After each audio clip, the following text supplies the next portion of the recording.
This class will discuss the visitor pattern in some detail. The visitor pattern is not as commonly used as some of the other design patterns that we've seen so far. It's not a common part of like frameworks and other libraries which Java or other programming languages have to offer. It's very interesting nonetheless and definitely worth a look in order to understand what it offers us. You never know, you might have need to use the visitor. At that point, you should know what it is and how it can help you. So, what is it that a visitor does? A visitor basically specifies how to visit the nodes of a certain structure that you've set up. The nodes can be in any structure, whether it's a tree, it's a graph, it's a linked list, it doesn't matter. Your objects are set up in the form of some nodes. The visitor specifies how you'll access each of these nodes and the operation that you'll perform on each one of these nodes. By decoupling how you access these nodes, you provide an abstraction over how the nodes are visited. And in fact, you can have multiple visitors, which will allow you to specify multiple ways of visiting those nodes. So by decoupling how the visitor visits these nodes and the actual data structure, you'll find your code is cleaner and more maintainable.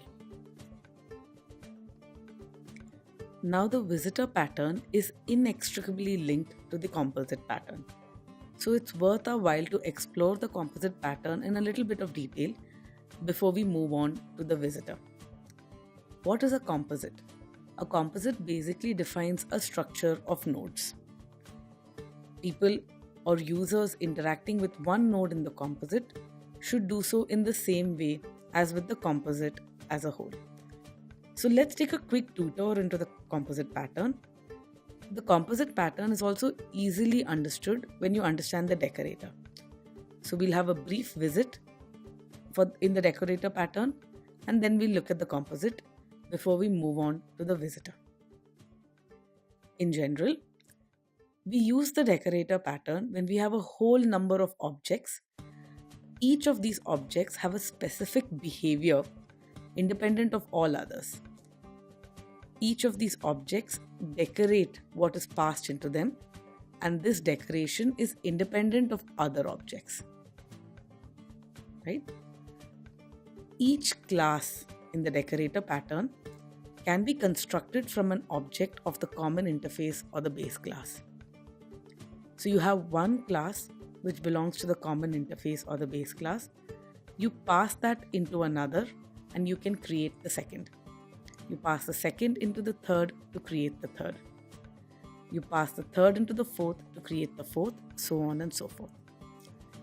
Decorator objects, the way you use them is by chaining them together.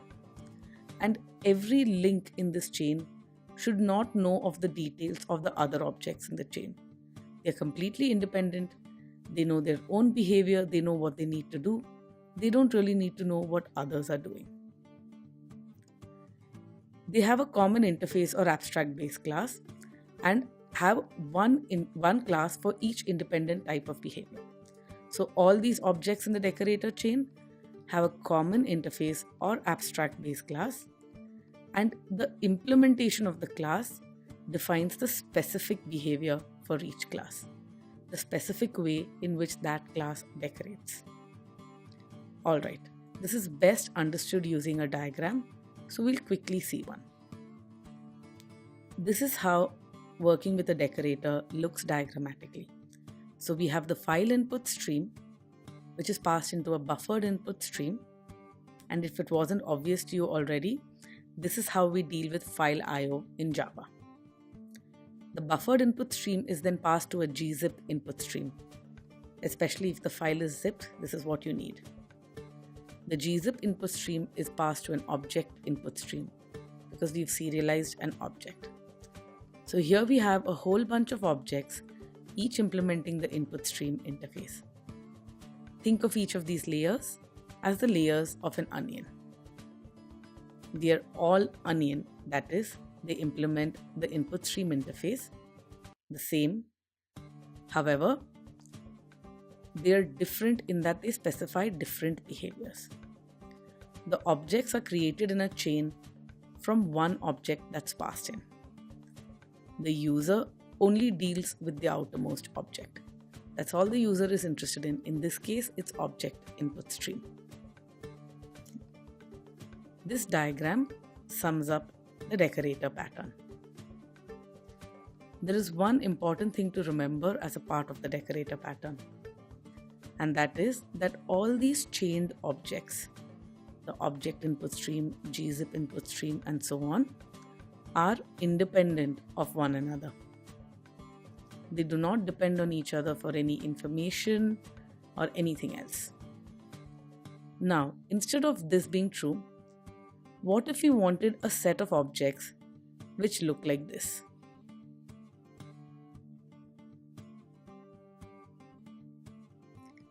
We're going to draw this up really quickly, and soon a structure will emerge. So you have a whole bunch of logical units. They seem to have some kind of inheritance pattern going on. What if we had objects which looked like this? The decorator pattern is essentially useless here. It's not really a chain of objects. There are a whole bunch of interrelationships. The first reason is that the classes are no longer independent of each other. They're dependent each other in a multitude of ways. Also, the user here needs to interact with each of the objects. So the user not only interacts with each of the objects, the user also needs to interact with the structure as a whole. Both of these should be possible. The user needs to interact with all the classes, not just the outermost one. Again, nothing like the decorator. However, there is still one feature in this setup which makes it incredibly useful to us, which is what we'll use.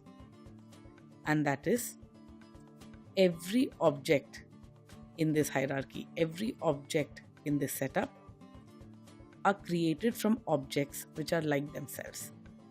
That is, every object in this structure has the same interface or base class. They are all like each other.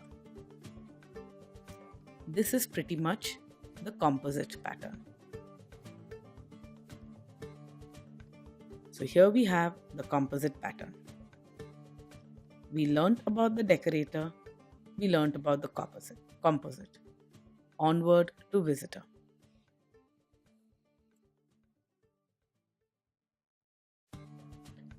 Once you have the structure of your app set up in this form, a fairly typical use case is, especially within the composite pattern, is to visit each node in the tree and perform some action.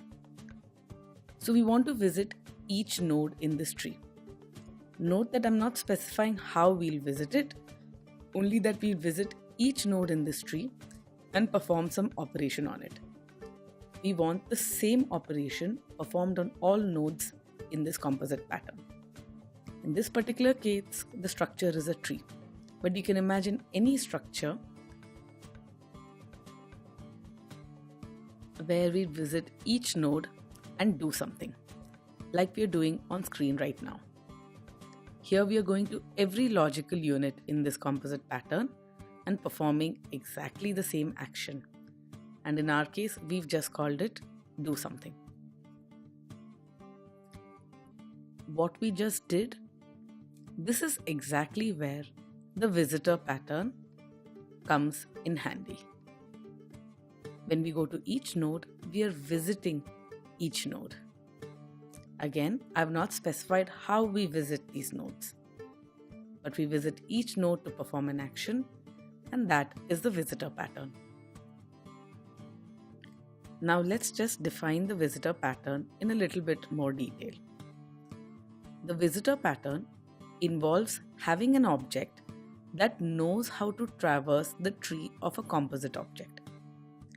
We say tree here because it's a very commonly used structure.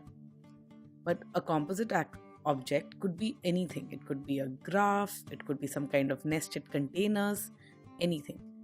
The visitor pattern knows how to traverse that structure and visit all the nodes. The visitor object sits outside the composite object. It's not a part of the composite, instead, it sits outside, which means we can have any number of visitors for a given composite. The visitor and the composite are decoupled. The visitor sits outside, and there can be multiple visitors for a composite. Now, depending on the structure, each visitor class can define how it wants to traverse the composite. So if it's a tree, it can say, I want to traverse in this particular way, say breadth first. I want to visit all nodes at a level in one go before moving on to the next level. The visitor can take this call. It's the visitor's algorithm. The visitor also defines its own unique operation on each node. There's nothing which says all visitors have to perform the same operation. The visitor defines its own unique operation. There are a whole bunch of different ways by which a visitor can traverse a tree. One of these is depth first. And within depth first, you can do pre-order, post-order, and in-order traversal. The other option is breadth first. All of these are standard algorithms, and the visitor can use any of these based on what operation it wants to perform and how it wants to perform it.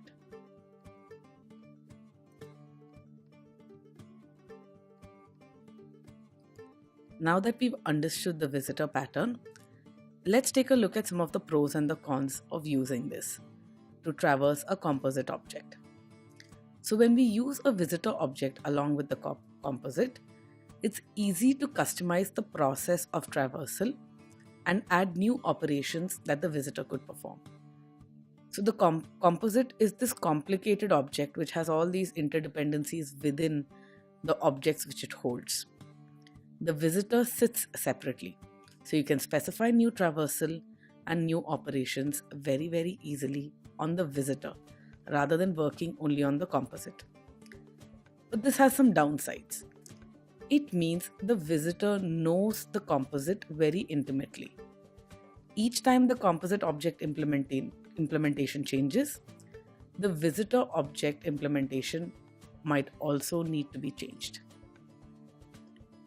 So this whole idea of having a different object know about another object means those objects tend to be tightly coupled. The implementation of one changes, the other might also be affected. So in a sense, you can say that the encapsulation of the composite object is broken when you use visitor objects along with it. So we have all these plus sides of using the visitor, the decoupling, but it means two different objects are tightly coupled.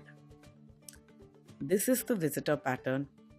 Hopefully it all makes sense to you now, and you have a chance to use it sometime in your code.